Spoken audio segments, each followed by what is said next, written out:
जहां एक तरफ दुनिया में कई देशों के विकास की रफ्तार को टैरिफ, आंतरिक अशांति और अंतर्राष्ट्रीय राजनीति की बेड़ियों ने धीमा कर दिया है, वहीं इस वक्त में भी साल 2026 में भारत ग्लोबल साउथ के लिए वैश्विक मंच तैयार कर रहा है, जिसकी आहट आज दिल्ली में एक कार्यक्रम में सुनाई दी। बुलेटिन में आज खबर उस उपचुनाव की भी है जो 2027 में होने वाले प्रचंड विधानसभा चुनाव का सेमीफाइनल साबित होगा। खबर उस पोर्टल की भी है जो यूपी के सुशासन की रीढ़ बन चुका है। फिर खबर केजेएमयू के धर्मांतरण मामले में बड़े अपडेट की भी है। आपको प्रदेश, देश और दुनिया की कई बड़ी खबरों से रूबरू कराएंगे, लेकिन बुलेटिन की शुरुआत करेंगे उस लॉन्च इवेंट से जिसने भारत में होने वाले ब्रिक्स सम्मेलन की चर्चाएं तेज कर दी हैं। India approaches its chairship with a humanity first and a people-centric approach, inspired by the guidance of Prime Minister Narendra Modi. Our chairship theme, Building for Resilience, Innovation, Cooperation and Sustainability, reflects our belief that cooperation among BRICS members can help address shared challenges in a balanced and in an inclusive manner.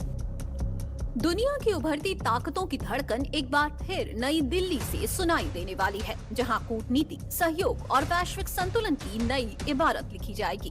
क्योंकि भारत अब सिर्फ वैश्विक मंच पर मौजूद ही नहीं रहेगा, बल्कि भारत उस मंच का नेतृत्व भी करेगा। दरअसल भारत की अध्यक्षता में होने वाले ब्रिक्स 2026 की झलक अब दुनिया के सामने दिखाई देने लगी है। मंगलवार को विदेश मंत्री एस जयशंकर ने ब्रिक्स 2026 के लिए आधिकारिक लोगो और वेबसाइट लॉन्च की है। खास बात यह है कि ये कोई साधारण लोगो नहीं है, ये भारत की आत्मा, उसकी संस्कृति और ब्रिक्स की सामूहिक चेतना का प्रतीक माना जा रहा है। अब क्या है इस लोगो की खासियत और क्या है इस बार की थीम, इसको जान लेते हैं। विदेश मंत्री एस जयशंकर ने मंगलवार को ब्रिक्स 2026 की अध्यक्षता के लिए लोगो और आधिकारिक वेबसाइट औपचारिक रूप से लॉन्च कर दी है। ब्रिक्स का लोगो भारतीय पहचान और ब्रिक्स की सामूहिक प्रकृति को दर्शाता है। इसका आकार कमल से प्रेरित है, जो भारत का राष्ट्रीय फूल है। डिजाइन के केंद्र में आंतरिक पंखुड़ियां दो हाथों को नमस्ते करते हुए दिखाती हैं, जो आमतौर पर अभिवादन और सम्मान का संकेत है। 5 पंखुड़ियां ब्रिक्स के संस्थापक देशों ब्राजील, रूस, भारत, चीन और दक्षिण अफ्रीका के रंगों में हैं, जो विविध देशों के बीच एकता को दर्शाती हैं। इसके साथ इस बार की टैगलाइन लचीलेपन, नवाचार, सहयोग और सतत विकास के लिए निर्माण रखी गई है। Global environment presents complex and interlinked challenges, geopolitical uncertainties, complicated economic landscapes, climate-related risks, technological changes, and persistent development gaps continue to affect countries across regions. In this context, BRICS remains an important forum that encourages dialogue and cooperation and practical responses, taking into account national priorities at different stages of development. ये कोई साधारण लोगो नहीं है, ये एक विचार है, एक दृष्टि है और एक संकल्प है। कमल से प्रेरित ये प्रतीक भारत की उस सभ्यता को दर्शा रहा है जिसने हजारों सालों से विविधता को जोड़कर एकता का रास्ता दिखाया है।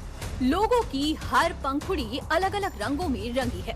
ये रंग ब्रिक्स देशों की पहचान है, उनकी आवाज, उनके अनुभव बता रही है। लेकिन खास बात यह है कि ये पंखुड़ियां अलग होते हुए भी एक ही केंद्र से जुड़ी हैं, एक साझा लक्ष्य के साथ। साथ ही लोगों के केंद्र में बना नमस्कार का चिन्ह भारत की उस परंपरा का प्रतीक है जो टकराव नहीं, संवाद सिखाती है, जो वर्चस्व नहीं, सहयोग में विश्वास रखती है। Time when the world is also navigating multiple complex challenges, the call for a reinvigorated, inclusive and effective multilateral order has never been more urgent. BRICS must commit to a reformed multilateralism that reflects contemporary realities, one where institutions like the United Nations, the WTO, IMF and the World Bank are representative and inclusive. Founded by BRICS countries, the new development bank has emerged as an important instrument of economic cooperation, promoting infrastructure and sustainable development of its member countries. विदेश मंत्री का ये संदेश साफ है कि भारत की अध्यक्षता में ब्रिक्स सम्मान, साझेदारी और सामूहिक प्रगति के रास्ते पर आगे बढ़ेगा। आज जब अमेरिका और उसके राष्ट्रपति डोनाल्ड ट्रंप अमेरिका फर्स्ट के नाम पर दुनिया को दीवारों में बांटने का काम कर रहे हैं, तब भारत वसुधैव कुटुंबकम की भावना को आगे बढ़ा रहा है। ट्रंप की राजनीति ने जहां टैरिफ, प्रतिबंध और धमकियों से वैश्विक सहयोग को कमजोर किया, वहीं भारत की होने वाली ब्रिक्स अध्यक्षता दुनिया को ये याद दिला रही है कि शक्ति का असली अर्थ प्रभुत्व नहीं बल्कि साझेदारी होती है। लेकिन ये साझेदारी ट्रंप को रास नहीं आ रही है, जिसको लेकर अब सवाल ये है कि क्या सच में ब्रिक्स इतना ताकतवर हो गया है कि अमेरिका डरने लगा है? क्या सच में ब्रिक्स ऐसा कुछ करने जा रहा है जिससे अमेरिकी वर्चस्व खत्म हो जाएगा? इस सवाल का जवाब आपको बताएंगे, लेकिन पहले आप ब्रिक्स क्या है इसको समझ लीजिए। ब्रिक्स 11 प्रमुख उभरती हुई अर्थव्यवस्थाओं वाले देशों का एक समूह है। इनमें ब्राजील, रूस, भारत, चीन, दक्षिण अफ्रीका, मिस्र, इथियोपिया, ईरान, संयुक्त अरब अमीरात, सऊदी अरब और इंडोनेशिया शामिल हैं। इसका मकसद इन देशों के बीच आर्थिक, राजनीतिक और सामाजिक सहयोग को बढ़ावा देना है।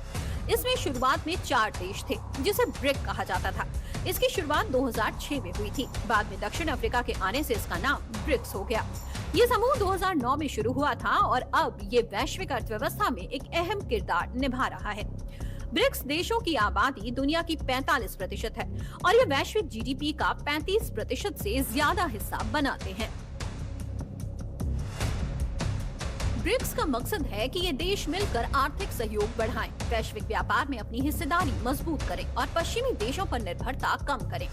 ये ग्रुप एक ऐसी दुनिया चाहता है जहां आर्थिक फैसले ज्यादा समावेशी हों और सिर्फ कुछ शक्तिशाली देशों के हाथ में न रहें। सोवियत संघ के पतन के बाद और 2000 के शुरुआती सालों में दुनिया की अर्थव्यवस्था पर पश्चिमी देशों का दबदबा था। अमेरिका का डॉलर और अंतर्राष्ट्रीय संस्थाएं जैसे अंतर्राष्ट्रीय मुद्रा कोष फैसले करती थी। इसी अमेरिकी दबदबे को कम करने के लिए रूस, भारत, चीन और ब्राजील ब्रिक के तौर पर साथ आए, जो बाद में साउथ अफ्रीका के आने से ब्रिक्स हो गया। इन देशों का मकसद ग्लोबल साउथ यानी विकासशील और गरीब देशों की आवाज को मजबूती देना है और यही ट्रंप की परेशानी की जड़ मानी जा रही है, क्योंकि ब्रिक्स की बढ़ती ताकत और उसकी कुछ नीतियां ऐसी हैं जो अमेरिका के आर्थिक और रणनीतिक हितों को चुनौती दे सकती हैं। अमेरिकी डॉलर लंबे समय से वैश्विक व्यापार की जान है। दुनिया का ज्यादातर व्यापार तेल की खरीद बिक्री और अंतर्राष्ट्रीय लेन देन डॉलर में होता है, लेकिन ब्रिक्स देश खासकर रूस और चीन डॉलर की इस एक छत्र सत्ता को कम करने की कोशिश कर रहे हैं। पिछले साल रूस ने ब्रिक्स समिट में सुझाव दिया था कि वैश्विक वित्त में डॉलर की भूमिका का पुनर्मूल्यांकन किया जाए।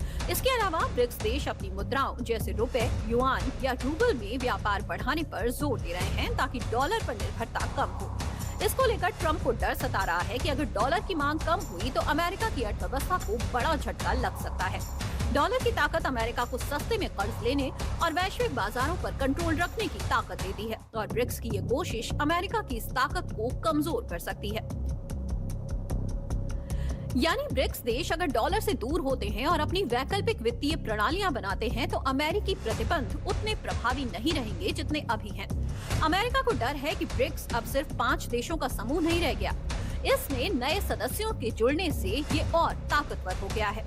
ये समूह अब वैश्विक मंचों के मुकाबले एक वैकल्पिक ताकत के रूप में उभर रहा है। ट्रंप को लगता है कि ब्रिक्स एक ऐसा गठजोड़ बन सकता है जो अमेरिका के वैश्विक दबदबे को चुनौती दे सकता है। खासकर रूस और चीन जैसे देश जो अमेरिका के साथ तनावपूर्ण रिश्ते रखते हैं, इस समूह के जरिए अपनी ताकत को बढ़ा सकते हैं। यानी कुल मिलाकर डी-डॉलराइजेशन से लेकर ब्रिक्स का मल्टीपोलर अप्रोच अमेरिका के संकट को लगातार बढ़ा रहा है। इसलिए ट्रंप अमेरिका की सत्ता में आने के बाद से ही अपने पावर पॉलिटिक्स से ब्रिक्स देशों की खिलाफत करते रहे हैं। यहाँ तक कि भारत को ब्रिक्स से अलग होने की इच्छा भी जता चुके हैं।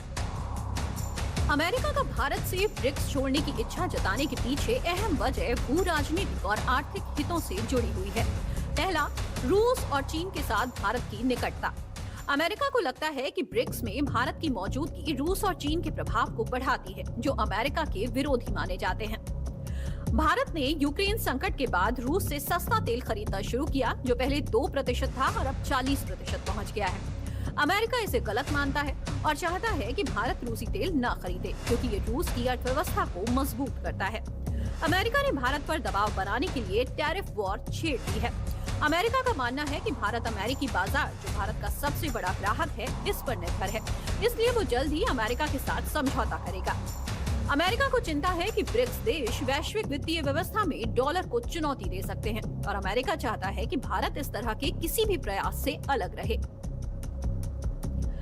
हालांकि भारत अपनी स्वतंत्र विदेश नीति के तहत ब्रिक्स और अमेरिका दोनों के साथ संतुलन बनाए रखना चाहता है, लेकिन अमेरिका को लगता है कि भारत का ब्रिक्स में रहना उसकी पश्चिमी देशों के साथ बढ़ती साझेदारी अमेरिका के लिए नुकसानदायक साबित हो सकती है। ट्रंप को डर है कि अगर ब्रिक्स देश एकजुट होकर अमेरिका की टैरिफ का जवाब देते हैं तो ये अमेरिका के लिए बड़ा आर्थिक नुकसान हो सकता है, खासकर भारत और चीन जैसे देश जो अमेरिका के बड़े व्यापारिक साझेदार हैं। फिलहाल ग्लोबल साउथ के देश अक्सर डबल स्टैंडर्ड का शिकार रहे हैं, चाहे विकास हो, संसाधनों की बात हो या फिर सुरक्षा से जुड़े मुद्दों की बात हो। ग्लोबल साउथ को कभी प्राथमिकता नहीं दी गई और खास बात यह है कि इनके बिना वैश्विक संस्थाएं ऐसे मोबाइल की तरह हैं जिसमें सिम कार्ड तो है लेकिन नेटवर्क नहीं है। लेकिन अब इस नेटवर्क को और मजबूती देने के लिए भारत अब तैयार है।